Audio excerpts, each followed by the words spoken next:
Good morning students, मैं अनुराग मिश्रा आज आपके सामने सोशल स्टडी के ज्योग्राफी के सेकंड चैप्टर जिसका नाम है the globe, latitude and longitude. Latitude और लॉन्गिट्यूड की बात कर रहे हैं। यह दोनों ग्लोब जो एक मॉडल है हमारे पृथ्वी का, पृथ्वी को स्टडी करने के लिए, अर्थ को स्टडी करने के लिए जो बनाया गया है मॉडल, वह मॉडल इसीलिए बनाया गया है कि हम पृथ्वी की स्थिति को सही सही जान सकें, उसके बारे में समझ सकें। ठीक उसी स्थिति को समझने के लिए साइंटिस्ट ने, जियोलॉजिस्ट ने पृथ्वी का जो मॉडल था ग्लोब, उस पर एक काल्पनिक रेखा का निर्माण किया, एक काल्पनिक रेखा बनाई जिसको लैटिट्यूड और लॉन्गिट्यूड नाम से जाना गया। ये काल्पनिक रेखा सिर्फ पृथ्वी के स्टडी के रूप में किया जाता है। एक्चुअली इसका कोई एग्जिस्टेंस नहीं है, इसका कोई अस्तित्व नहीं है, सिर्फ इसको जानने के लिए, इसको समझने के लिए किया जाता है। लेकिन इन रेखाओं का पृथ्वी को पढ़ने के लिए, पृथ्वी के अध्ययन में उसका उपयोग बहुत महत्वपूर्ण है। उसका उपयोग इतना महत्वपूर्ण है कि हम उसको उसकी वजह से समझ पाते हैं कि पृथ्वी की सही सही स्थिति क्या क्या है, किन जगहों पर कैसी दशाएं हैं, उनके फिजिकल वेरिएशन के बारे में समझ पाते हैं। उसी वेरिएशन के क्रम में हम आगे बढ़ रहे हैं और आपको आज लैटिट्यूड के बारे में बताने वाले हैं। लैटिट्यूड जिसको हम पैरेलल के नाम से भी जानते हैं। आपने मैथमेटिक्स में पैरेलल शब्द सुना होगा। थोड़ा सा मैं आपको डिफाइन करना चाहूंगा यहाँ पे। यहाँ मैं ऐसे कहूँ, ये दो लाइन है, या आप रेलवे की दो पटरियां कह सकते हैं। दो पटरियां रेलवे की या दो रेखाएं होती हैं, एक इक्वल डिस्टेंस पे होती है, यानी जो डिस्टेंस होता है बिल्कुल इक्वल होता है, लेकिन ये दोनों लाइन कहीं नहीं मिलती। इनका जो मिलना है वो कहीं नहीं होगा। ये कह सकते हैं इनफाइनाइट तक कैसे चली जाएंगी, अनंत तक, लेकिन कहीं मिलेंगे नहीं। लेकिन इनकी सबसे अच्छी खासियत, इनका जो डिस्टेंस है वो बिल्कुल क्या होता है, इक्वल होता है। तो पैरेलल के डिफिनेशन में हमें कह सकते हैं कि parallel are those line which the distance और difference between them are equal is everywhere. हर जगह इनका जो डिस्टेंस होता है, डिफरेंस जो होता है वो इक्वल होता है। तो हम लैटिट्यूड के बारे में डेफिनेशन तो यहां समझ गए होंगे कि मैं कहूं ये इमेजरी लाइन पैरेलल भी इसी वजह से ही कही जाती है क्योंकि इनके बीच का जो डिफरेंस होता है वो क्या होता है, इक्वल होता है। कहीं डिफरेंस इक्वल मतलब उसको उसमें कहीं भी ऐसा नहीं होता है उसका डिफरेंस में कोई अंतर। अब लैटिट्यूड के बारे में सबसे महत्वपूर्ण बात उसको समझना हो तो हमें कह सकते हैं, हमने आपको बताया था एक ऐसी लाइन होती है इक्वेटर जो अर्थ को दो बराबर भागों में डिवाइड करती है। यानी imaginary equator is an imaginary line which divides the earth into two equal half part या टू हेमिस्फीयर। अर्थ को दो हेमिस्फीयर में बांटती है इक्वेटर, वह बीच की लाइन है।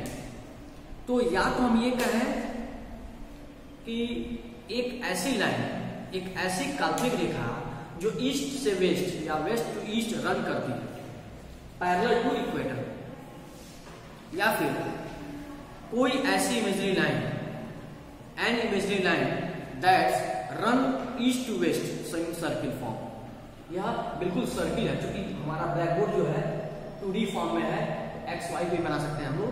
ये अगर जो 3D में होता तो ये गोल दिखाई देता है हमको, अब गोल ग्लोब में ऐसे जो है सर्किल में होता है, क्योंकि हमारी पृथ्वी क्या है, बिल्कुल गोल है, स्फीयर शेप में है। स्फीयर शेप में तो ऐसे कर नहीं सकते हैं क्योंकि हमारा ब्लैक बोर्ड ऐसे नहीं बन सकता, इसी वजह से मैंने दिखाने की कोशिश किया है। ये बिल्कुल गोल है, सर्किल है, और ईस्ट टू वेस्ट यानी दिस वे यह रन करता है। एंगुलर डिस्टेंस होता है यह बिल्कुल भी बहुत ही, और इसकी जो डिस्टेंस होती है वह डिग्री में नापते हैं। स्टार्टिंग पॉइंट हमारा जो होता है इक्वेटर होता है। इक्वेटर एक बहुत इंपॉर्टेंट लैटिट्यूड है सभी लैटिट्यूड को समझने और पढ़ने के लिए। इसकी स्टार्टिंग पॉइंट जो है 0 डिग्री से करते हैं डिस्टेंस को नापने के लिए, और ईच डिग्री जो होता है वो 60 इक्वल के बराबर होता है। 60 इक्वल, ये 60 इक्वल जो होता है वह मिनट के बराबर होता है, यानी यह होता है 60 इक्वल के बराबर। एक अगर ऐसी लाइन बनी है तो सिंगल लाइन, और 1 मिनट फर्दर उसको भी डिवाइड किया था, यानी 1 मिनट वो यह मिनट है, यह मिनट है, और 1 मिनट भी डिवाइड होता है 60 सेकंड में, उसको डबल क्रॉस करते हैं, डबल ऐसे हाइफन लगाते हैं।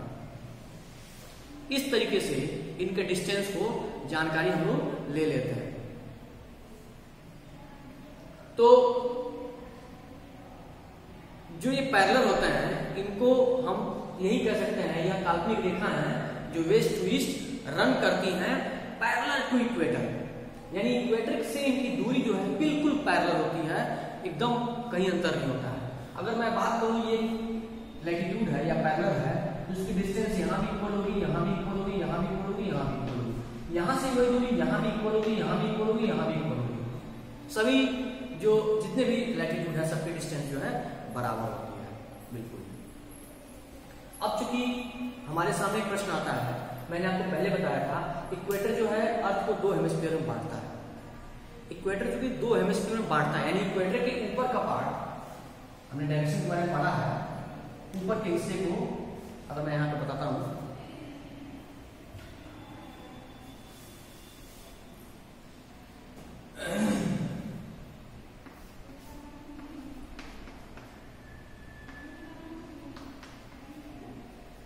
ऊपर के हिस्से को नॉर्थ, नीचे के हिस्से को साउथ, तो ऊपर के हिस्से को हम नॉर्थ माने। तो ये जो इक्वेटर के ऊपर का हिस्सा है ये एन से काउंटिंग होगी, इसकी नॉर्थ लैटिट्यूड से काउंटिंग होगी, यानी जितने भी लैटिट्यूड्स हैं, जितने भी पैरेलल है, ट्रॉपिक ऑफ कैंसर हो, आपकी सर्किल हो, ये सब एन से काउंटिंग होगी क्योंकि ये नॉर्दर्न हेमिस्फीयर में है। ठीक वैसे ही इक्वेटर के जस्ट नीचे यानी अपर, ऊपर वाला नॉर्थ कहलाएगा और नीचे वाला सदर्न साउथ। इक्वेटर के नीचे का ट्रॉपिक ऑफ कैप्रिकॉर्न और अंटार्कटिका, यह जो है साउथ की ओर है, तो इसको साउथ लैटिट्यूड से काउंटिंग इसकी की जाएगी। क्योंकि इक्वेटर जो है वो अर्थ को 2 बराबर भागों में बांटता है, इसलिए 2 हेमिस्फीयर बन जाते हैं, ऊपर का हिस्सा नॉर्दर्न हेमिस्फीयर, नीचे का हिस्सा सदर्न हेमिस्फीयर। ठीक, अब सबसे इंपॉर्टेंट बात कि हमारा जो इक्वेटर है यह लॉन्गेस्ट लैटिट्यूड माना जाता है। इक्वेटर इज द लॉन्गेस्ट होता है,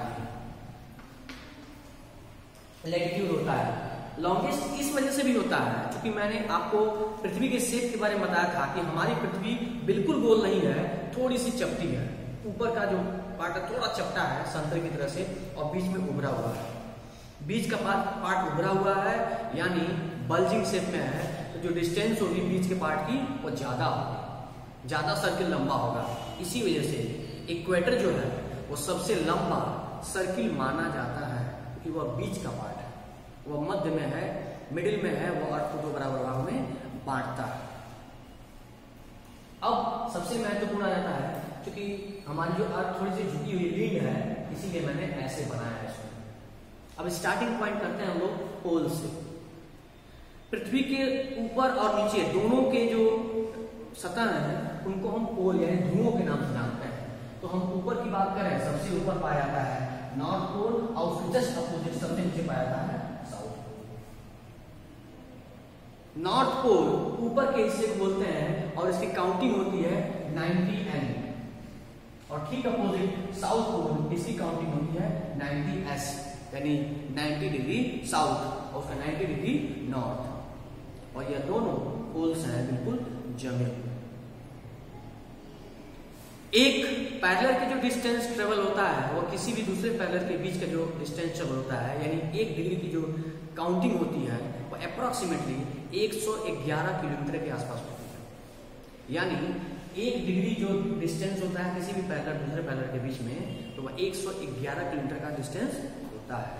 इसको ठीक हर देश से दूसरे देश के बीच की दूरी को भी निकालने के हिसाब से बनाया गया है कि दूसरे देश से एक देश से दूसरे देश की दूरी कितनी है, उसको डिग्री में नापा गया है और वह 111 किलोमीटर के आसपास रखा गया है।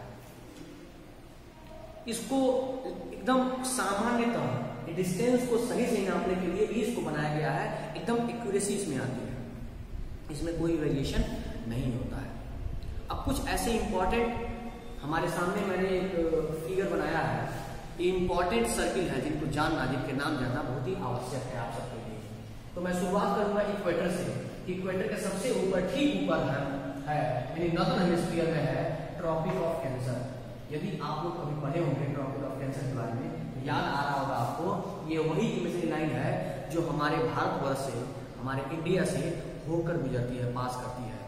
तो यदि आपके दिमाग में प्रश्न आए कभी भी, या कोई ऐसे पूछे कि हमारा देश किस हेमिस्फीयर में आता है, तो आप ये कह सकते हैं इक्वेटर के ऊपर है तो हमारा देश यानी हमारी कंट्री नॉर्दर्न हेमिस्फीयर में आता है।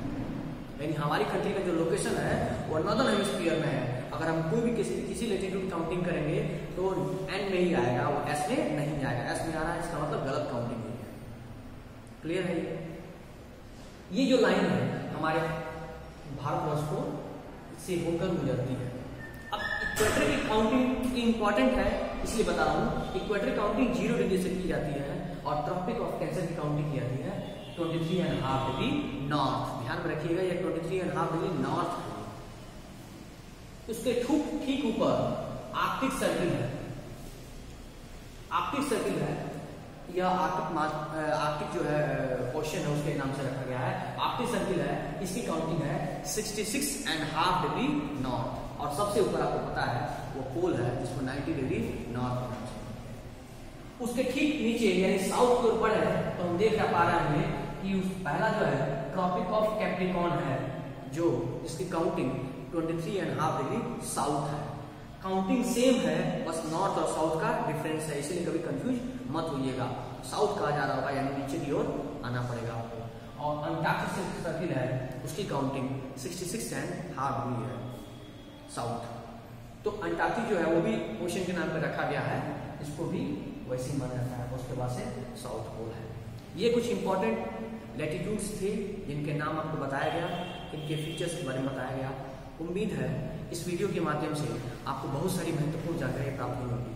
आशा और विश्वास करते हैं आप लोग पढ़ाई करेंगे, घर पर रहेंगे और अपनी आगामी परीक्षाओं की अच्छे से तैयारी करेंगे। बहुत बहुत धन्यवाद।